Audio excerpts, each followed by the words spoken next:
are with Ray Cash Care. So welcome, Ray. Thanks for Happy. making it happen again. I'm all over the place. I'm happy to be here. I'm jumping up and down. Love Pumped. it, man. Just got back from boxing MMA Oh, class, nice. and I Very am cool. pumped to pour into the audience. Yeah. Where are you training MMA at down there? So I do it over at Mitch Aguiar. So he's Okay. the Smashing Frog, owns the Massive Supplements. I do stuff with him. He's a black belt in jiu-jitsu and used to be an MMA fighter. So I started doing some stuff under Coach Chuck. So he's a big striker, MMA guy. So just Cool. jacked up. So just trying to keep the old 51 combat chassis in shape. That's awesome. Yeah, most people don't know this about me, but so I trained for 12 years. I really would never, or strictly for 12 years, had 2 amateur fights under my belt, and love the sport. Love the sport. It's Wow. definitely changed a lot from when I originally got into it. Now that the kids are a little bit older, I'm going to be getting back into jiu-jitsu more and probably getting into more grappling tournaments myself. So Yeah. love the sport though. It's incredible. So Yeah. what kind of striking background do they have over there? He's just MMA boxer. Okay. So he's a coach to a bunch of couple Strike Force fighters and a couple of Sweet. nice That's guy. awesome. So I just I'm new to it. So Yeah. just trying to make my Rolodex, my resume a little bit more, have a little bit more meat to it. Yeah. Plus, I like just sweating and getting it on. So it's good. Yeah. How does that compare to like combat when you were in the SEALs? Like as far as the hand-to-hand combat training that you were getting there? He does a lot of the SEAL training stuff. Mm-hmm. He used to do the scars, which is kind of like hitting, breaking, and moving. Okay. I do some stuff with Tony Blauer too, so a lot just it all has crossover into it and stuff. Back in the day they weren't doing so much jiu-jitsu, and now they really focus heavy on jiu-jitsu. So, but this neck is almost healed, so once I get the neck back, I'll go back into it. There you go. Well, we started going down a rabbit hole already, so we'll jump into like the actual podcast now. So here we go. So Ray, just tell us who Ray Cash Care is. Yeah, I am 51 years old, Baltimore native. Grew up, didn't have the best upbringing, but I think the pain is what creates us and makes us. It can, or it can break us. It made me.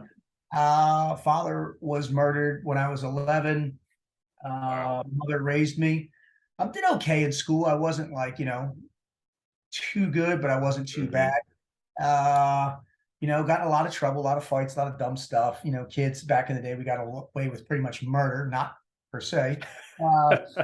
Right. And was doing a lot of roofing and doing a lot of drinking and some drugs and just going down a wrong rabbit hole. Yeah. And then, I was running out of options, joined the military. And I will tell you, military has changed. Wow, with their whole what is it? When they're trying to promote their campaign for recruiting. Wow. Inclusiveness, I guess. Something like that. Well, what's funny is when you go to Great Lakes, there's a video of BMSN Care fighting a fire saying that one day I'm going to be a SEAL.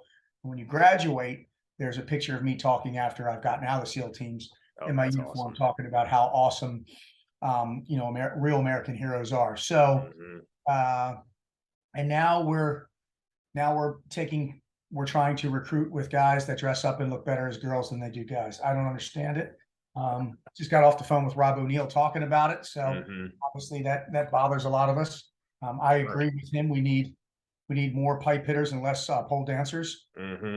We're the military, and I would agree. They don't have to like it or agree with it, but unless you've been in combat, this is what I tell people: shut your mouth. You don't know what the hell you're talking about. So that's who I am. And now that we got off that little negative rant, 12 years in the military, 14 years in the CIA, worked for Bedros Keuilian for about 2.5, 3 years. Now I am the chief communications officer of WATCHTOWER Firearms, which recently bought F1 Firearms. And I do a lot of speaking and I do a lot of coaching. and I do a course called Operation Black Site. And that is where we take some of the best entrepreneurs in the country with some of the best athletes on the planet. And we just take, all these people, we intermesh. It's 3 2-day meetups in Temecula, California, with a year-long mastermind led by Pedro Cooley and Dan Fleshman. Yeah. And we just pour into these people, men and women. That's very cool. Yeah. So you're taking your background then in the SEALs and in the CIA and kind of applying it in some sense to, yeah, as far as an operational standpoint goes for businesses and entrepreneurs and athletes and things like that. Everything I do is a pivot off of being a Navy SEAL, what I learned in the military. That's awesome. And I think if more people did it, more people would be successful. If, the military, you're only going to get out of it what you put into it. So if you show up with great attitude and, you pour into it, it will pour into you. I'm living proof. If you show up with a bad attitude and you just do the minimum, that's all you're going to get. But that's life. Yeah. That's a life lesson. It is. Yeah. My best friend joined the Air Force at 33 and went the SEAL route, and a little different than than SEALs, of course, but I think him going in later in life allowed him to have more of an appreciation for being there. I mean, he eats, sleeps, and breathes and stuff, and is, he's the guy that's out there running 10, 15 miles a day, even when he's not required to, just because he loves being there, loves doing it. I think there's something to that. That's what the key to success is: doing hard shit, doing things no one else wants to do. I don't want to box and work out, and I mean, I wish I could just sit around and be in great shape, but you have to put in the work. You have to do hard shit. That's what that's what creates what I call, the savage from the average. To have a 40-inch waistline and be 30 pounds overweight and, drive by the gym wishing and wanting, or what I tell people is you could start making and taking action, get your life in order. And the quickest way, and I think the most direct way to get your life in order is through fitness. Oh yeah, no doubt. Even if you don't have, you don't need a lot of money. You just need a lot of this right here, a lot of mindset, body weight exercises, but discipline with fitness. Fitness is the rawest form of discipline that you can have. So that's what it's about, man. So, people are like, how do you stay in shape at 51? I tell them, I never got out of shape, motherfucker. That's the key. I see a lot of these people on social media that are giant influencers. They've lost 20 pounds and they're like walking around with their shirts off and going, look at me, look at me. I'm like, look at you. In shape since I was 12, man. I'm 51. Like, it just has to be a lifestyle. It has to. Everything. Winning is a lifestyle. Learning is a lifestyle. Failing is a lifestyle. Everything is a lifestyle. So sorry, had the world famous Brian Mazza just hit me up from HPLT, but I'll call him back. That's awesome. So, what are your thoughts? I'm kind of going down a little bit of a rabbit hole here. What are your thoughts on requiring men at 18 to join the military for 2 years? Because I know Switzerland does that, and a lot of other countries do too. Yeah. What do they call that again? I can't remember the word. In some of the countries they call it a conscript. So like we did this with Italian, Didi and Casori. They have young men between the ages of this and this. If they're not going to college, if they don't, if they haven't decided to join, the military college, then they have to do 2 years of obligated service, and they can choose from, it's usually like mess hall doing things. It's not super glamorous jobs. Yeah. What it does do is it gives them a small paycheck and it creates discipline. And I think just more of an appreciation for what the military does. I'm all for it. I wish we had mandatory, I run that father-son program called the Squire, with young men between the ages of 11 and 16 with male role models, dads, whatever. If not, we will accommodate you with one. That needs to be mandatory too. There's too many young men that don't appreciate anything because they don't need to. Society just allows you to sit around and do this on social media and be entitled and make fun of people. And when, the people that are making fun of the people that are out there hustling are the ones that are just pissed off because they're doing absolutely nothing. Right. So, and I completely agree with you. I grew up without a father as well. And Mm. so my situation was not the same as yours, obviously, but it makes you, it makes you want to push for more, it makes you appreciate the work, I think, a little Oh, bit. I feel like even so many kids that have fathers are growing up fatherless because their fathers aren't being intentional with guiding their children. Um, Tell us a little bit about your childhood without a father, and kind of take us through that a little bit up to when you maybe joined the SEALs or joined the military. well, my father was taken from me at a young age. My father was a violent man. I grew up separated home, so I lived with my father. Hmm. When I was 11, my father was murdered. I had to go live with my mother, so that was a shock to her, and Yeah. obviously a shock to me.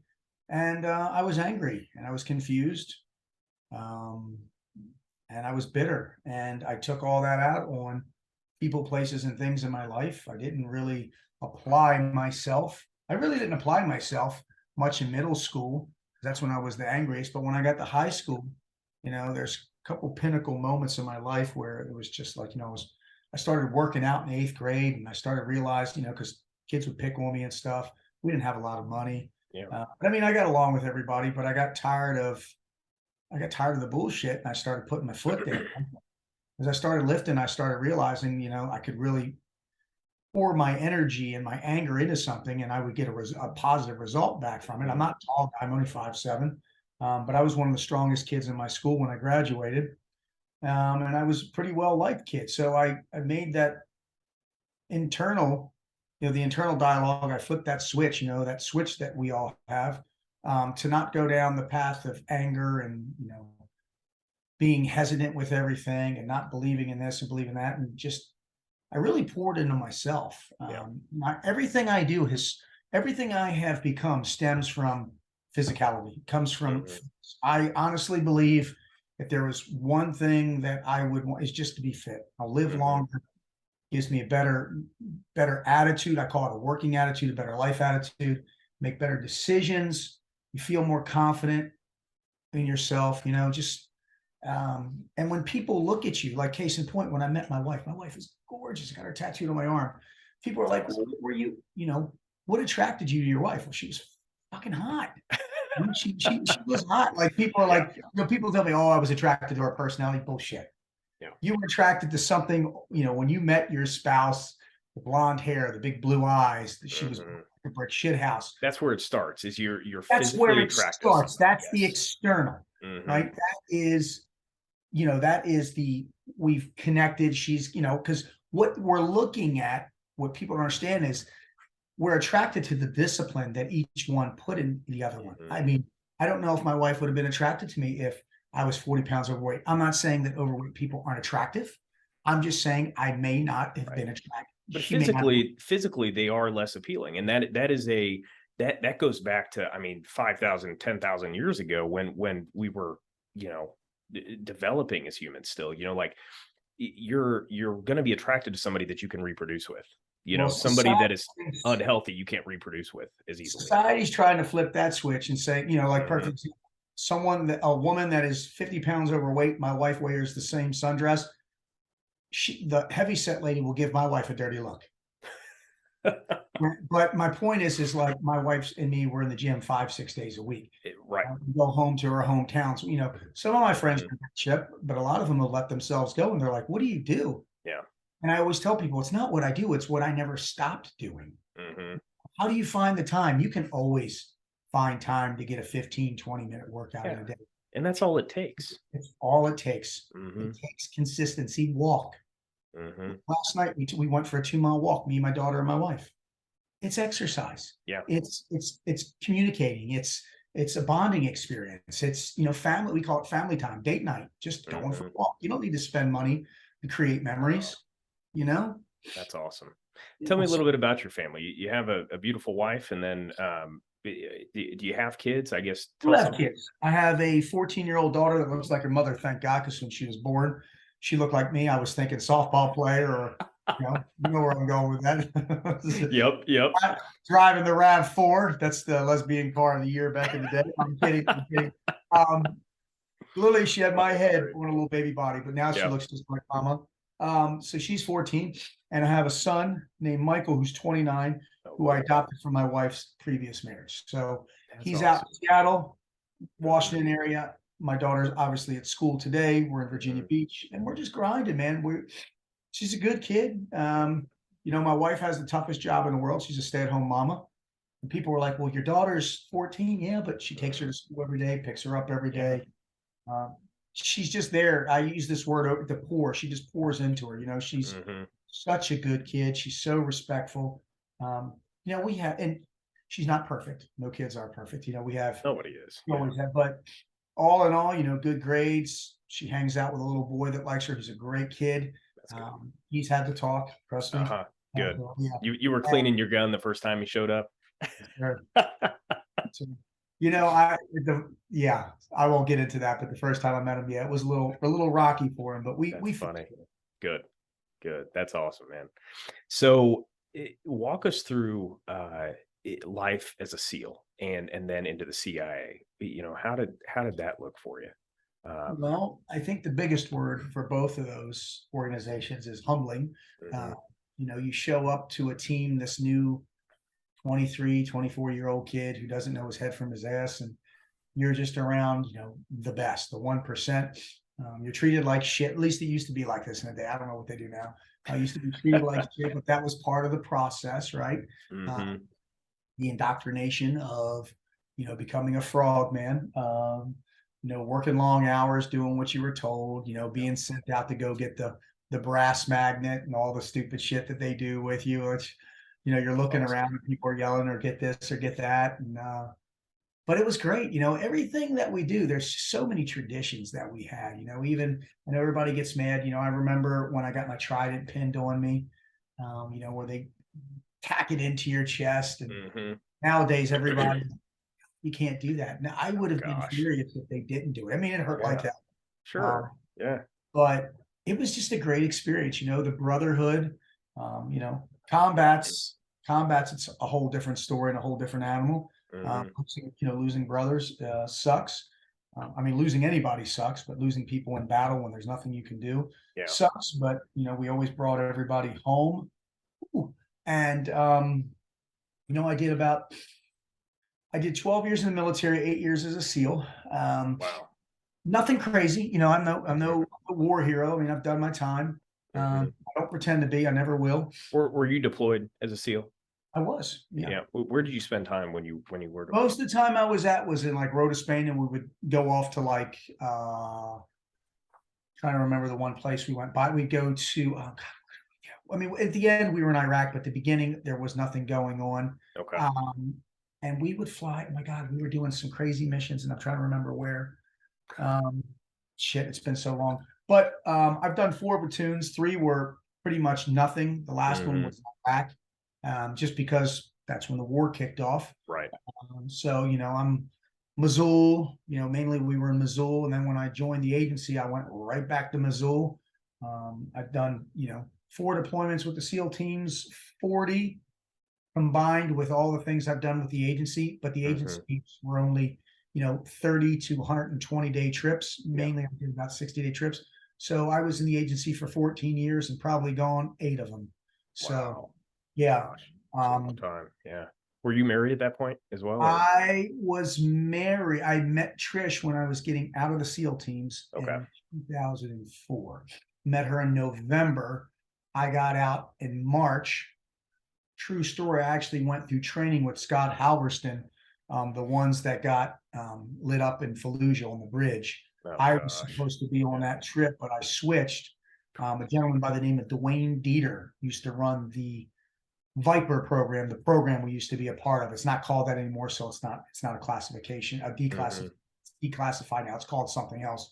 Um, and that's where you went over and did the mobile security. And I went over and switched. And Scott was with me when I turned. I don't know if I was 33 or 32 or 33, but we Mhm. were out with my girlfriend at the time, and Jimmy Graham and a few other people. And then they went off, and I went through training. And then I heard that horrible story, and it was just so surreal because I was supposed to be, on that deployment. Now I don't know if Yeah. I was with them. I mean, there's so many So many what ifs, factors. Mhm. but I mean, it definitely it's a pucker factor. You know, you were Yeah. like, not been in, been in some shit when I was with the agency, but Mhm. still work with good people, and we always managed to get home. Now, we always didn't come home in one piece, but we always came home. We've lost a few too as well. Yeah, man. How do you feel like that shaped you going into becoming a father and being married? Did you have issues coming out of the military or the CIA I or had transition problems. period? I had problems transitioning from battle to home life. Mm, Um, so that was really hard for me. Like yeah. the problem with men or women that go off to do whatever is like I'll leave. This is a funny story. My dog, I left. I was gone literally 8 months of my wife being pregnant. I come home, we have the baby. I leave a Mhm. month later.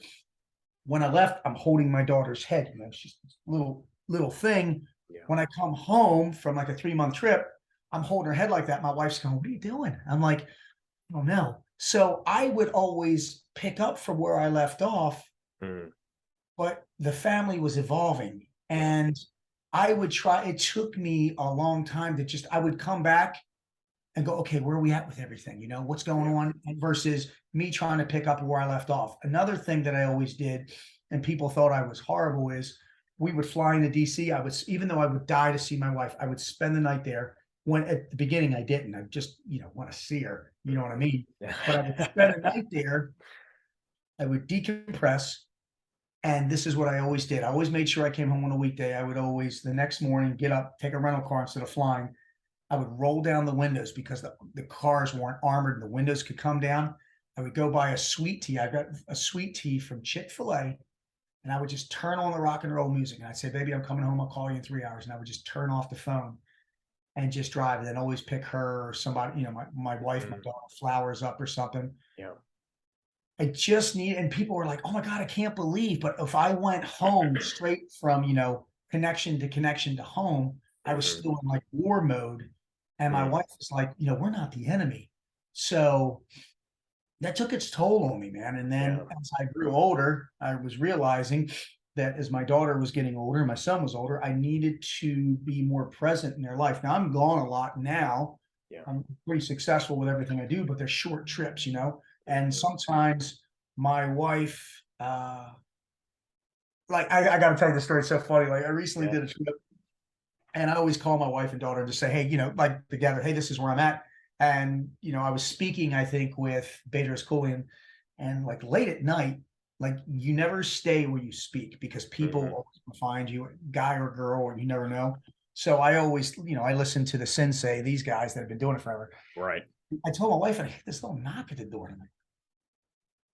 So I hear it knock louder, and I'm like, they probably have the wrong thing. So finally, I open the door, and she's like, am I am I interrupting anything?" And I was like, "No, come on in." Yeah, she's like, but my wife had been in a relationship before where Mhm. trust was broken. So, Oh, man. like, I welcome it. And she was like, "Why didn't you answer the door?" I said, "I didn't know Mhm. who it was. I didn't Yeah. think you'd be." So I thought maybe they would just go away. She's like, "Next time, always answer the door." I'm like, "Okay." So, Yes, um, ma'am.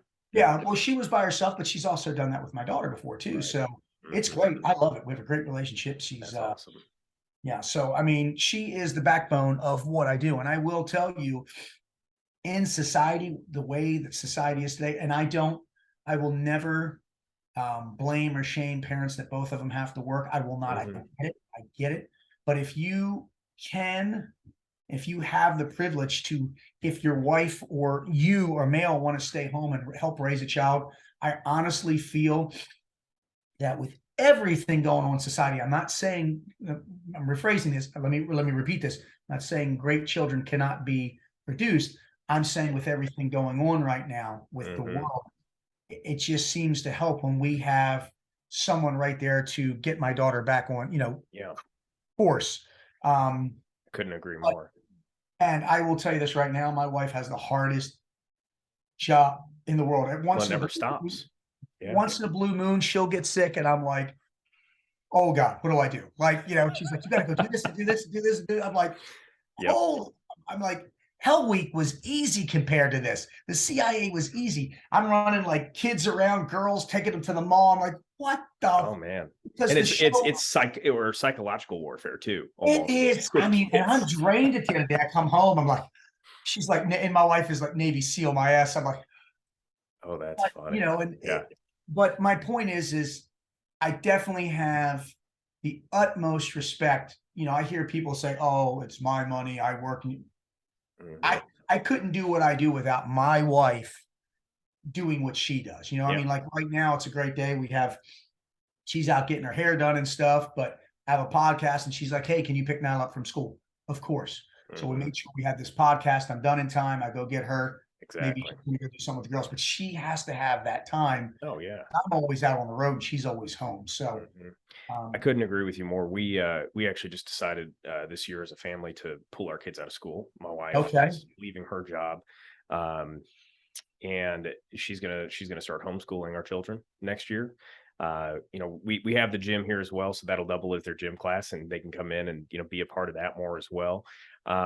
But yeah, especially with everything going on in society nowadays and how crazy everything is, and how there's so much political propaganda that is being pushed through the education system, and not that homeschooling is right for everybody, but the education system, it was designed around kind of creating 9 to 5 workers, right? And so pulling kids out of that and giving them a new sense of like, yeah, school is only going to take about 3 hours a day, but then you don't stop learning, you don't stop pushing, you now use that extra time to you know learn to be an entrepreneur, learn to be genuinely curious and learning, you know. Mhm. Um, so yeah, no, I couldn't agree with you more. Having a support system at home is, man, it does wonders for a household. And again, not everybody can figure that out financially or whatever. It just doesn't work for them. But yeah, that is huge. That's really cool that you guys have that dynamic at home. It works for us. It doesn't work for everybody. Right. Case in point, we have a friend, and we're not bougie, but she's actually here right now. We have a cleaning lady who's a friend of ours. Yeah. She runs a very successful business, and she has 2 or 3 kids. She can't stay home. Right. She's the complete opposite. Like Hmm. she doesn't need to be. She only does a few of the homes that she knows. She like barely does it, but she Hmm. needs to be away versus my wife. She needs to be a part of it. Like I'm dreading the day that she wants to go back to work. I love it. I mean, but we Yeah. still she doesn't, it's not like I come home and everything's done. I mean, she has her responsibilities and duties Sure. and I have mine. When Hmm. I'm gone, she has to step it up. When I come home, I try to step it up. So Exactly. there's the ebb and It's flow. a give I and try to take. do Yeah. a lot of the grilling and cooking because she's doing it all the time. And Hmm. you know, um, I love doing yard work. It's so crazy. I love the vacuum. I love to mow the lawn because I'm an overachiever and I need when I'm having a bad day. I'll cut the Yeah. lawn sometimes 4 times a week. People That's laugh at me. I hilarious. need to see the lines. I need to see the results. It's a great I drill I love do it. when I'm coaching with Yeah. people. Everybody goes out and buys a vacuum cleaner. Hmm. Um, so, That's yeah. awesome. Well, yeah, no, I totally get you because that's like a time to shut off the brain. You can just kind of go and Yes. like I put in a podcast then or just listen to some music and just cruise. And I push mow my lot and it's about an acre. So it takes about an hour and a half to push mow and then do the other things. And it's so relaxing. Be out there with the shirt off, getting the sun. In Indiana, we don't get as much sun as you guys do in Virginia Beach. So so when it's out there, we're like shirt off, let's get that sun, absorb Get that it vitamin on. D. I love it. But oh man. So tell us more about F1 firearms, correct? Yeah, tell us F1 more about Farms. that. Well, it was just acquired by Watchtower Firearms, which Mhm. Jason Koloski is the CEO. He is a battalion recon guy. Mhm. Uh, we also have Will Kern, who is a recon guy. We have a gentleman by the name of Hyde, who is our finance guy. Jackie, which is Dion's wife, is the chief operating officer, and then I am the chief communications officer. So we still have all the same employees Mhm. beneath, I think, the 45 or 50, but we are now the new management team. Oh, Um, cool. Dion is, taking a step back. God only knows what Dion's going to do. He's a very successful entrepreneur and other things that he does. Yeah. And and our message is this: we are American made, American built, and American owned. What does that mean? I love that. Um, SIG, Beretta, Ruger. They're all not American-owned companies. They're all foreign-owned companies. So, yes, they are distributed here and they're purchased here, but funds go overseas. Ours are manufactured, built, made, and sent out of Houston, Texas. Love it. There are very few gun companies out there that are 100% American owned and American made. And we're a bigger company. And our goal and our mission statement is we're coming after everybody. We want, listen, American. I drive American. I drive Dodge. My wife drives American. We put too much money into other countries' hands on top of aiding other countries when we're not taking care of the problem here, right? So things that we like to do is we like to hire veterans to make weapons. We like to hire, we do this with Armed Forces Brewing Company. It's a beer company we're part of. We want to have, veterans running it, doing it, making them feel like, when you get out of the military, sometimes there's a sense of loss, you feel lost. There's a sense of numbness. There's a sense of this, missing the brotherhood, the camaraderie.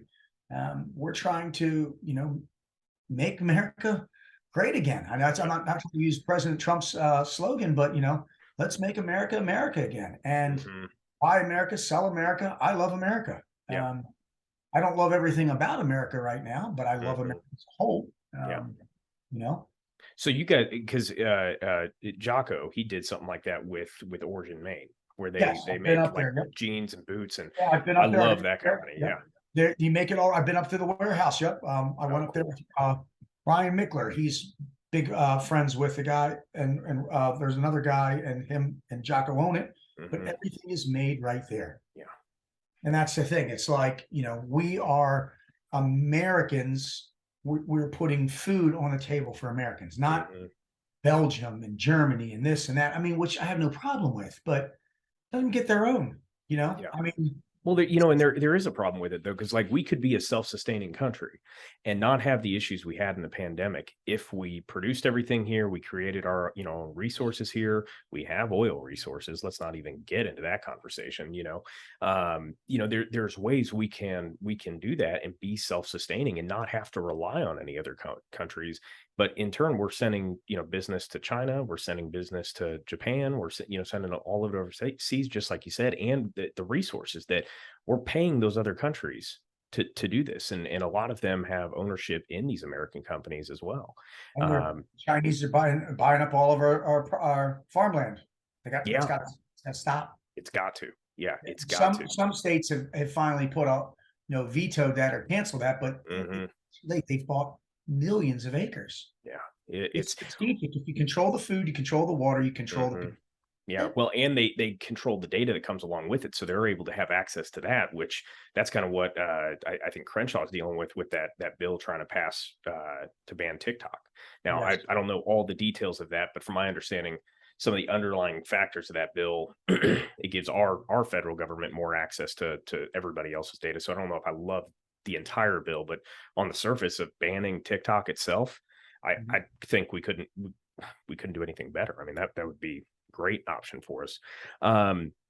So these firearms, are you guys going to be seeking to like get military contracts and things like that so that it can eventually be, I mean, you could be providing, doing this like what SIG did with them recently, because they just got switched the M18 and whatnot, right? That's the new military standard issue. To all that is yes. Okay. Our goal is, we want to be the new kids, the big kids on the block. We're going after. We have the power, we have the resources, we have the technology. We've already got ambassadors. I've got Nick Johnson from Pew View. I've got Rob O'Neill, the guy who killed Osama bin Laden, and I've got Mark. Pronounce D'Ambrosio. He is a sniper that's done some stuff with Black Rifle Coffee. Oh, cool.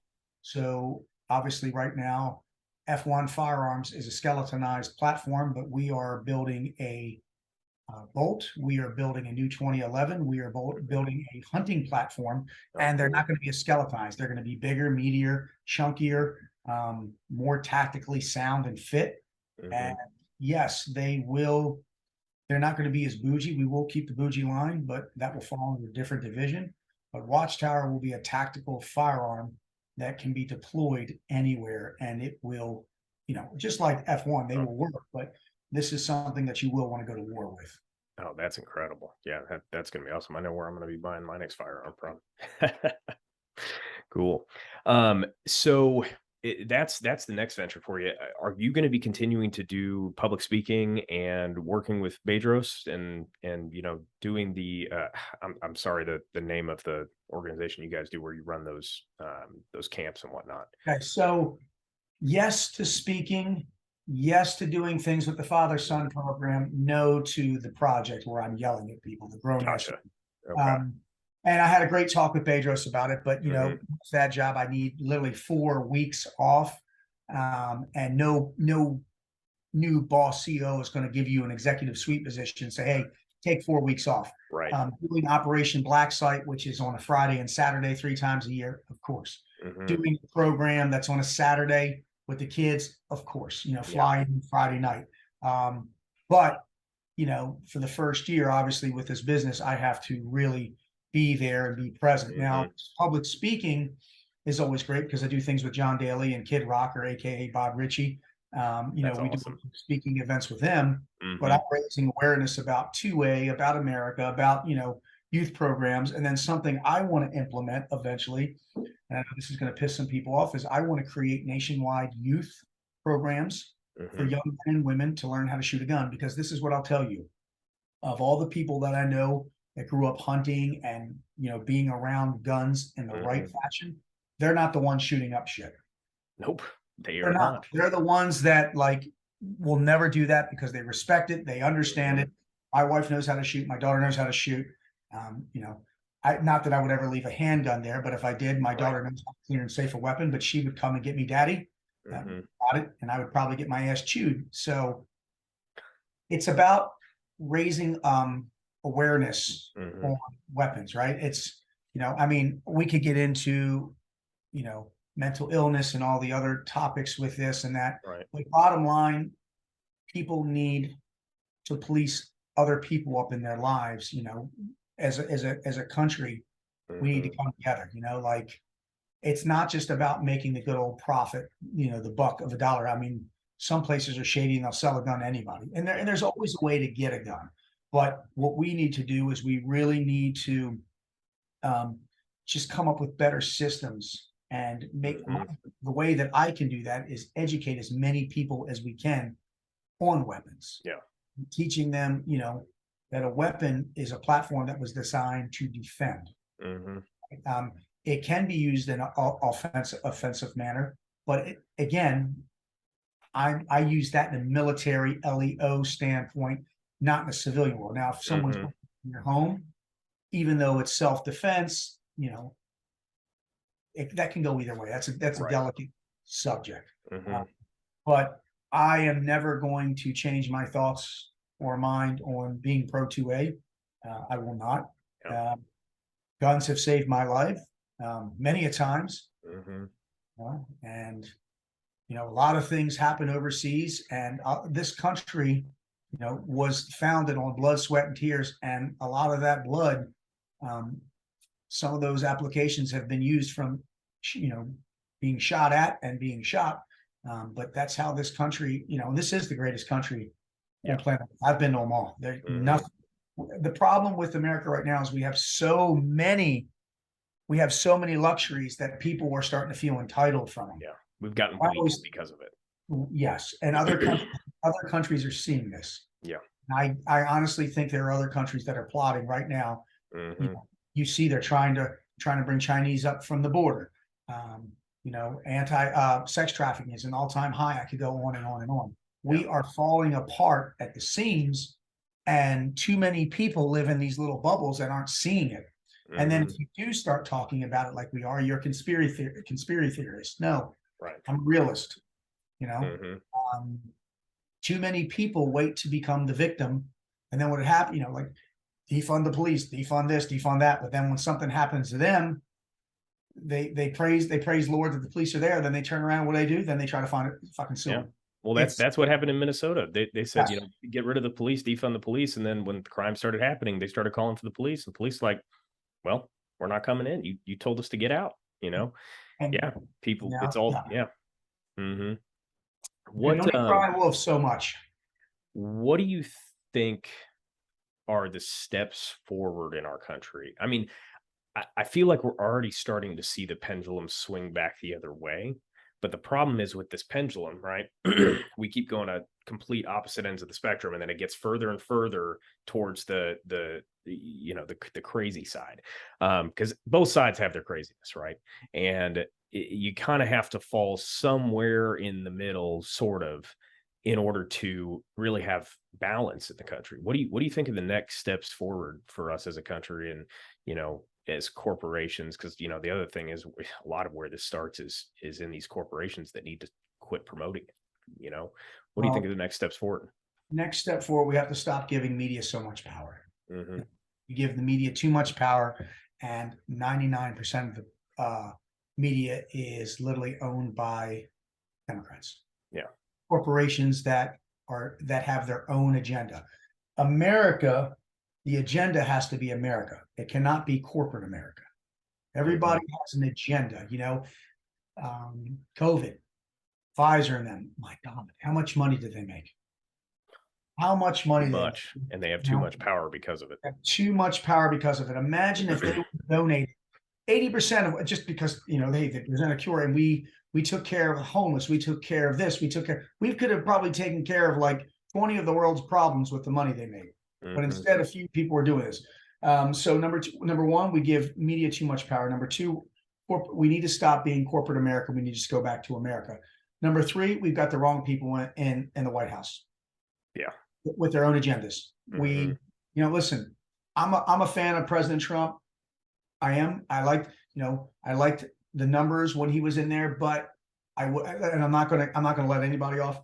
But you got to act more presidential. You can't act like a billionaire. Hmm. That thing is 99% of the time he's right, but he goes about being right the wrong way, Right. which stirs the pot.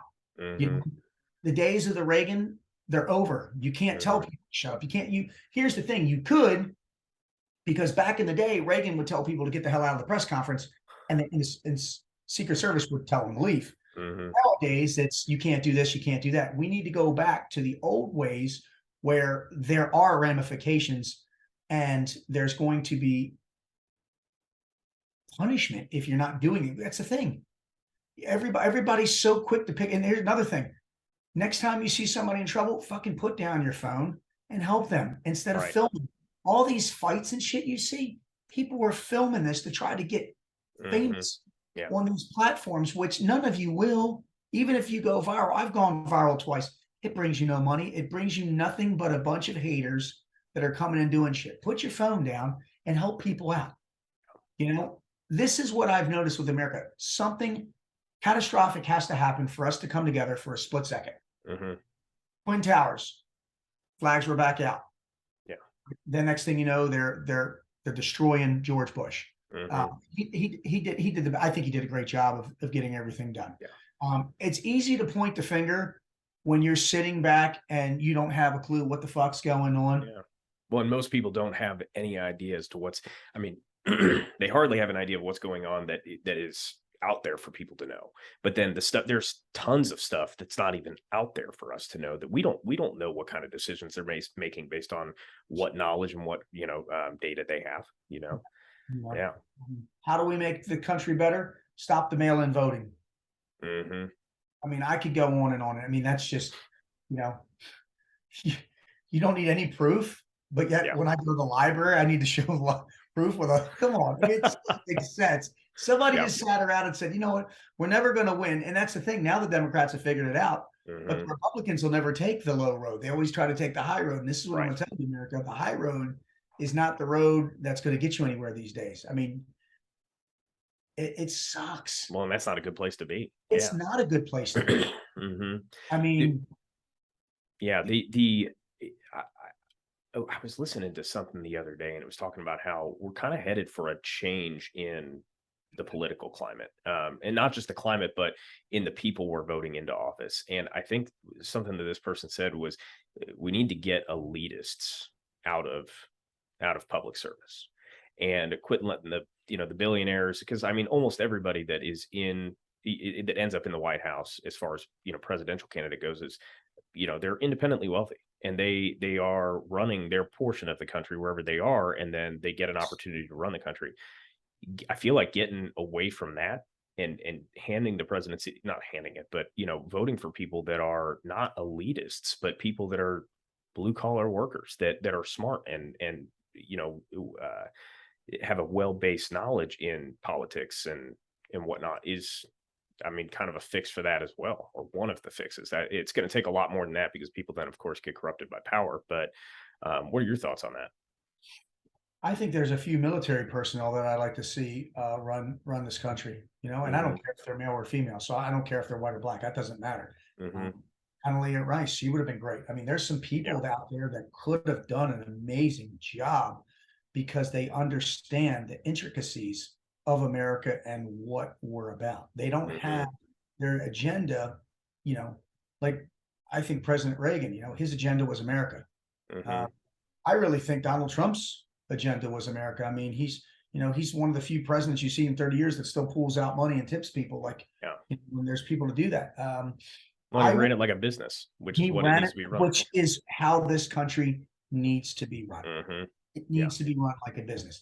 And hey, listen, love him or not, pardon my language, the Trumpster has, a great fucking track record. And I mean that with all due respect. That's the kind of people I want in office. Not a guy who's been in office for the last 30 years and who hasn't done jack shit. Now things have just gotten worse, and he can barely form a sentence to begin with. So, we cut off oil here, right? We're paying astronomical. The things that we are doing are literally, we are slicing this country and we're bleeding out. It's only a matter of time before no tourniquet's going to stop it. And that's when we're at the weakest, where China or someone's going to come in, and they're already coming in from the South, It's horrible. And normally I don't talk about this stuff on podcasts because I know there's always kind of backlash, but wake up, America, And that's the thing. People still think, listen, if Joe Biden would have went in office and he would have done a great job with America, I mean, a great job, and he had the skill set and he made the world a better place, I may even have voted for him again, but he didn't. Right. But same thing. If President Trump went in, I voted for President Trump and he did a shit job, I wouldn't have voted for him again. But he did a good job. He just did things that were not presidential. Like, and I get it, that's his personality. I know he's good friends with Kid Rock. He says what he needs to say and does what he wants to do, but he loves to stir the pot. Sometimes silence is deafening. Like, there's been times where he's just taken the high road and like they're trying to dig him and he's like, what proof do you have? And they have nothing. So we need to stop treating America like a fucking Jerry Springer show and start. That's exactly what it's become. Yeah. And start treating it like a documentary of this was the greatest nation on the planet. And if we don't change, it's not going to be. Yeah. We are getting run over. I'm telling you, China is running us over. Oh yeah. They're coming, the spy thing they had, the balloon. Dude, let me tell you what. Do you honestly think if Trump was in office, that thing would have flown as high? No. That thing would have been gone the second that he got the word. Just blow it up. I don't care where it is. Blow it up. And that's exactly what should have happened. Unknown entity. They knew what it was. It traveled. It collected data. That thing should have went away immediately. Immediately. Yeah. God only knows, what was transferred back to China. Horrible. It is. And what did we do to what was the ramifications of that? What did we do? Yeah. I don't know. Yeah. I don't think we did anything. They blew it out of the sky and they said, oh, that great job. It's over with. But what did they get? Yeah. China should not have been let off easy for that. No. There's some issues. I would have increased trade tax. I would have hit them where it hurts. Yeah. President Trump would have. President Trump knows he would have drained every damn penny. So they literally would have wished they never did that again. But what did we do? Nothing. Yeah. Well, we become a doormat with the people we have in power right now. And I want to make this very clear. I love America. I just don't love what America is becoming. Yeah. Back in the day, man, the things that we are tolerating we would not tolerate. I mean, don't even get me started. Little girls can have their breasts cut out. The It's things not that okay. go, it's not okay. Yeah. We need to be building stronger men, stronger women, and stronger families too. For the future, because I don't know what the future is right now. I mean, recruitment for the military, guys dressing up like girls because recruitment sales are down. And here's a news flash. Fucking Bud Light just tried that. How'd that go for them? Horrible. There are a million fucking other people they could have put on that can. And listen, listen, Rosa Parks, first one it took, the beast, Martin Luther King. I don't care what color you are, did amazing things.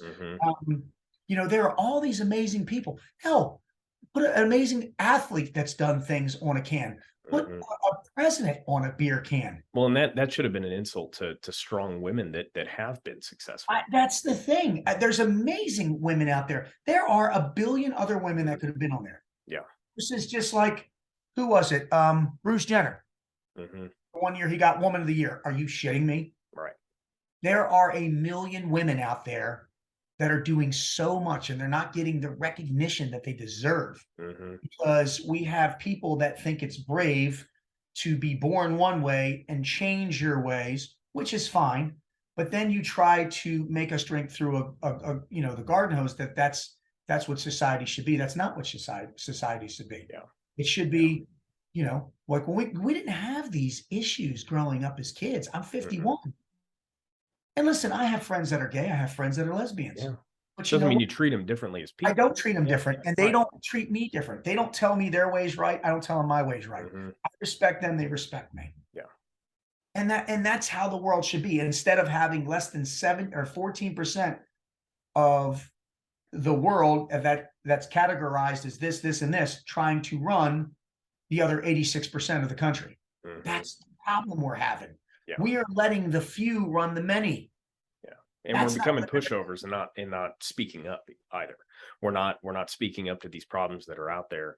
And the right side is conservative, right? So they're quiet about things. They're conservative about how they voice their opinion. And the other side that is, they're just louder on social media. They're louder in the media in general. And that's the narrative. So they're pushed out even more. We've got to start speaking up more against these problems. I agree. But when you do that, what are you? Racist, sexist, you're this, you're it makes it hard. You're always an ist, right? You're an ist. That's the problem. You're an ist. You're an ist. Whatever. You're something that's an ist. Yeah. That's the word now, You're racist, you're biased, you're this, you're that. I'm like, I'm just talking to you. Like you can't even have a conversation with someone if they don't agree with you. Like if someone doesn't agree with me, great. Yeah. But if I don't agree with them, they can continue. Like, but you're wrong. No. That's what's so great about America. We're allowed to have our values, opinions, right? But everybody is trying, the minority of America, and I'm not just talking, that's not a racial thing. Whatever that falls under, they are trying to control. And then I think one of the best things I've ever heard was, when the comment came out about, do you know that Black Lives Matters and a lot of these groups, they only profit, they only make money when shit's going bad. Have you ever noticed that? So when things slow down, they create more chaos. Yeah, got to stir the pot again. More chaos, because that's how you line the pockets. Versus, hey, we had a rally, it was positive, the issue is done, let's move on. And maybe America grows, but the people that are behind that, right, the puppeteers, they're like, wait a minute, I didn't line my pockets. Yeah. It's not about lining your pockets, it's about making a difference. Because I'm telling you, the future right now, it is crazy. I don't know where we're going, with everything. Social media. I get crucified for yelling at men who volunteer and pay for the course. Oh my gosh. I get crucified. I get crucified for these young men that come to the 11 through 16 course. But the young men that go through it, every fucking single one of them says, thank you, Mr. Ray. Thank you, Mr. Bedros. Thank you, Mr. Steve. You changed my life. I have a better stronger father. Of course they did. But 90% of the, majority of America doesn't want us. For some reason, we don't want strong men and women. For some reason, I don't get it. Yeah. Well, because when you have strong men and women and strong households, I mean, the first place you destabilize a country is by destabilizing the home. If you have strong men, they're leading their families. And if they're leading their families, you don't have an unstable home. But then, socialism can't take over, right? And let me make this very clear. There are Yeah. some women I know that are stronger than most men that I know these Yeah. days. My wife is maybe not physically stronger than me, but mentally, Mhm. emotionally, she is a brick, and I'm putty compared to her. But we feed off each other. Right. So we have our roles and our responsibilities in the household. Nothing Mhm. will change our household. Like nothing. Yeah. I don't make my daughter say that she has to be this or this. I just explain to her, what President Trump did, what President Biden's doing, and what's going on with America. And she, Mhm. even at 13, 14, she's like, "Hey, I don't understand." I'm like, I don't know what to tell her anymore. Right. I don't know what to tell her. Like she said, why didn't we shoot down when she saw it? Why didn't we shoot down that balloon, Daddy? She said, why didn't Navy SEALs do, because she knows Navy SEAL. I'm like, it's not that easy. But she asked me, she goes, 20 years ago, what would have happened, Daddy? I'm like, 20 years ago, that thing would literally, when it was even coming our way, it would have been done. Mhm. It Yeah. would have been done. It Yeah. would It have been should done. have. And the message would have been sent back to China or whoever had it, because we would have collected the data from them and said, okay, you want to play this game? Then we're going to do this, this, and this, because we would have responded tenfold. Yeah. That's what we need to do. Mhm. Yeah. Well, and that's what keeps our country strong, standing up for itself.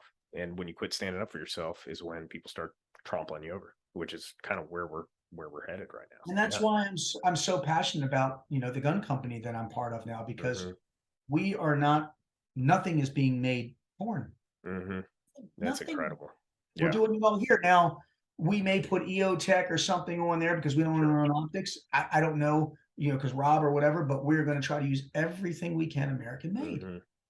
Yeah. and create, and try to help create as many American jobs as we can and put as much American money, which is still good for the time being, Right. into great America. And listen, I don't care if you're from another country and you came over here and you worked your way up and you became an American citizen. As long as you abide by the laws, rules, and regulations of America, Mhm. Yeah. um, you're good with me. Mhm. I know people that have gotten their card, and they have a family and they bust their ass, and hey, I love it. Yeah. Great. What I can't stand is people that decide to cross the border and gimme, gimme, gimme, gimme, gimme, when we have veterans that need help and need vocational programs and need funding and need this, and we decide to give it to illegal aliens, immigrant, whatever the fuck you want to call them, Mhm. versus our own brave men and women who serve this country. I feel that first responders um, should have a huge pay raise. Yeah. I feel that LEOs should have a huge pay raise. I feel that LEOs should have, and I think Mitch Aguiar has a great program. Jiu-jitsu should be funded for them. They should be able to go to the range so much more. They shouldn't have to pay. They should be as well equipped as possible Mhm. versus being, undertrained. I'm not saying that, and I'm just saying that training in that type of environment is a Yeah. perishable skill. Shooting a gun is a perishable skill. Well, most of them are undertrained, and They it's they it's are. They admit unfortunate. it. My Yeah, well, stepfather, police and officer. and most, I mean, man, we were driving out of church the other day, and there's a cop who directs traffic outside of the church, and this guy, I'm sure he does his best to be a great cop, but my wife goes, "Do they not have to pass physical fitness exams after they've passed the first one?" And I'm like, "You know what? I don't think they do. I don't think my good friend of mine was a cop for a while, and well, actually, I've had quite a few friends that have been cops for a while, and I don't think they have to pass a physical fitness exam, very often." And you look at this guy, and it's like, man, how would he run down a criminal? Like how, or man, he would gas out if he had to get in a physical altercation with somebody that was built and strong. And not only do we need to be training them physically, but also the skills that of firing a firearm and training in closed quarters and so on and so forth. I agree. I mean, I have seen some overweight officers, and you're always wondering like what the hell happened. But Hmm. but sometimes, I've got a couple SEALs that are overweight, but no, they may look it, but they're not. So you True, gotta true. judge a Sometimes book they can by still be fit. They just may not look it. Yeah, sometimes. I mean, but yeah. I know where you're going with that, and I do think that that is a two-sided street, right? As Hmm. case in point, if you know, I think police officers, first responders, they need to be the most in shape people there are. I mean, they Yeah. need to. they technically, like a firefighter running into a fire, carrying that stuff up. I mean, there are strict, I have friends that are firefighters. That is regimented. I mean, you have to stay on your A game. Navy SEAL, you have to stay on your A game. You're a tactical athlete. Everybody needs to stay on their fucking A game. That's the thing. And, obesity is an all-time high now in America because so many things are so accessible and they're so easy. I had a coaching client that literally she didn't even leave the house. She worked from home, ordered food, didn't do anything. Oh gosh. And I told her, listen, I'm not being rude. Get your fat ass up. She goes, you can't. Yes, I can. You're 300 pounds. You're fat. You need to get up. You need to go to the store, jump in one of your Porsches because she had money and go there. She goes, I said, you'll move faster because if you don't like the way you look, you'll move faster. She started doing it. She lost about 100 pounds. Wow. Now she's doing things. Delete those fucking. And it just starts a domino effect. It just starts. If you're ordering food more than once a week on a fucking app, delete it. Figure out a way. Go out to dinner to share that experience with people. I mean, you need community. You need interaction. Yeah. We do the things here where my wife gets it. They're like pre-made meals in packages. They're not cooked.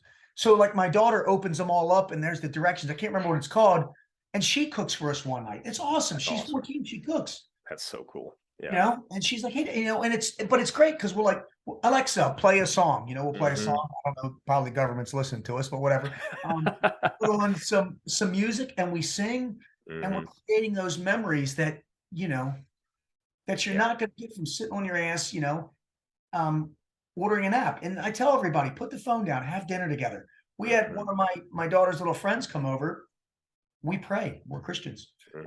She held her hand out. We prayed. And she's like, man, I wish my family did this more. And I was like, well, you know what? Man. She has a single mom. You can come over and do it with us anytime you want. She comes over. We do it. We had my buddy Ronnie, he's a SEAL. He's been working on my house. Him and his daughter, he had her over. We had, we got some Chick-fil-A, Christian owned. We like that. We prayed. He's like, man, that's so cool. You don't have to pray in my house, but we're just giving thanks for what we have. That's what we do. And that's what I think more people need to do. And it doesn't have to be from that type of spiritual, assessment that ours is, but just be more thankful for what you have. Yeah. Right. And this is I know we're watching time here, but too many people in America, this is the problem. They wish and they want, they don't make and take. They're wishing and wanting, and you got to start making and taking actions. People always ask me, why me? Why me? And I look at them and go, why not you, motherfucker? You're 30 pounds overweight. You don't have a job. You don't comb your hair. You don't take care of yourself. You don't do this. You don't. I said, you can take off that N''VT and you can start doing. Instead of can't, can. Instead of won't, won. There's all I do is I take the negative and I turn it into a positive. Yeah. Well, can't just means won't. Yeah. That's it. That's it. Exactly. But start taking and making and taking action, man. And here's the deal. Navy SEALs always say that failure is not an option. Failure is the only fucking option.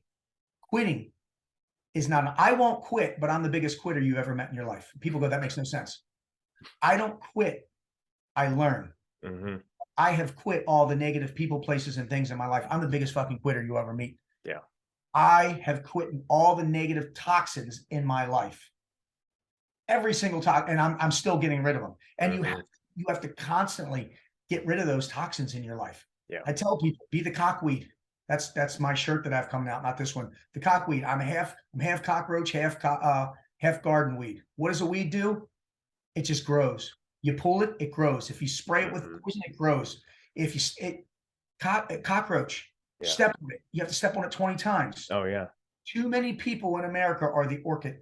Yeah. The orchid has to be placed in the perfect spot. It needs just the right amount of water, right amount of sunlight. Nothing can grow around it or it'll die. We have turned from weeds, which a weed is a beautiful thing because it is ruthless. And it keeps coming back. It keeps coming back. Tim Kennedy calls me that when he trains me, and I literally lay there and he pokes me with a stick. I'll tell him, I'm hurt, but I won't die. I will not die. Yeah.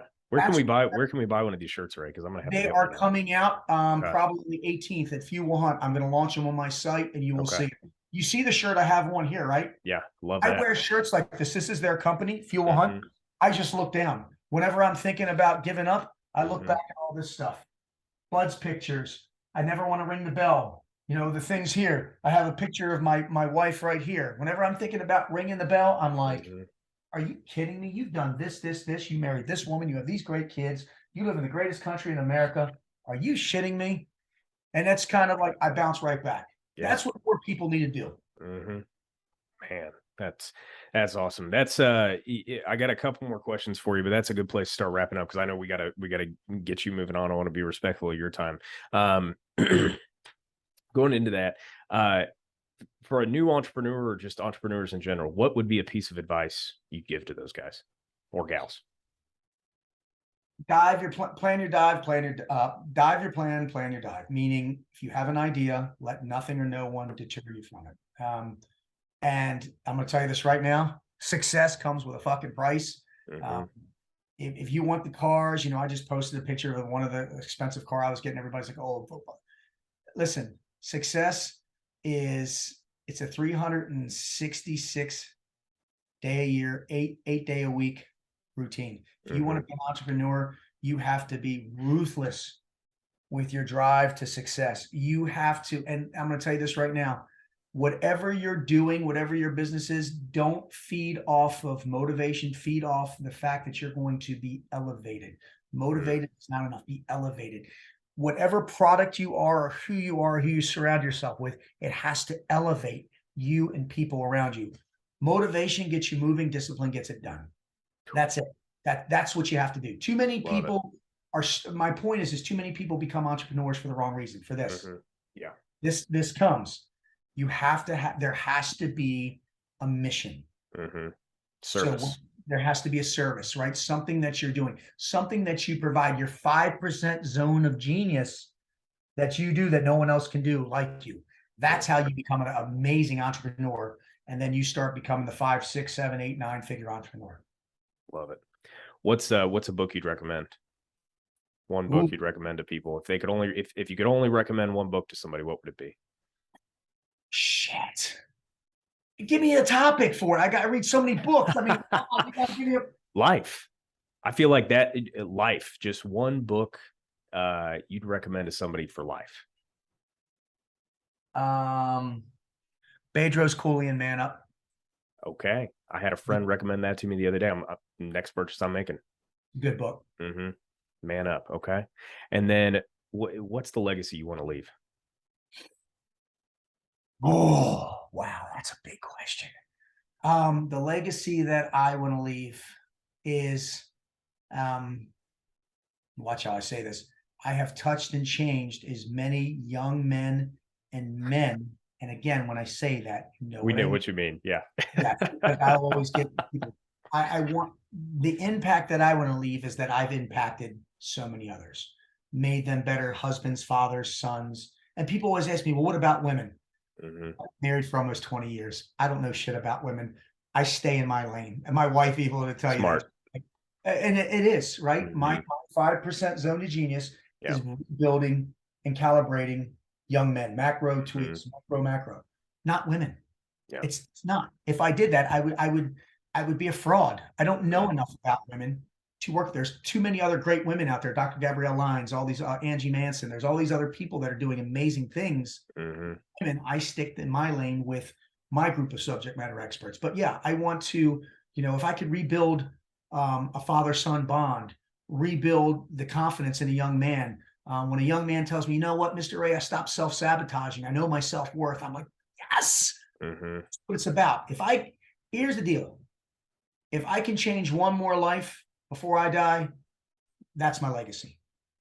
Love it. That's awesome. Well, Ray, really appreciate your time today. We'll have to do this again here down the road. And where can people find you at? Okay. If you want to find me, go to raycashcare.com is my, my site where you can link up with me, or just go to Instagram at raycashcare. I also have, that's the blue check. And I also have the at raycashcare on Facebook, LinkedIn, same thing, Ray Cash Care. So you type in Ray Cash Care, you will find me. One way or another. That's all you got to type in. One way or another, baby. Love it. Love it. Well, Legacy fam, thanks for being on. Thanks for listening to us. We'll see you on the next episode. Thanks again, Ray. Boom.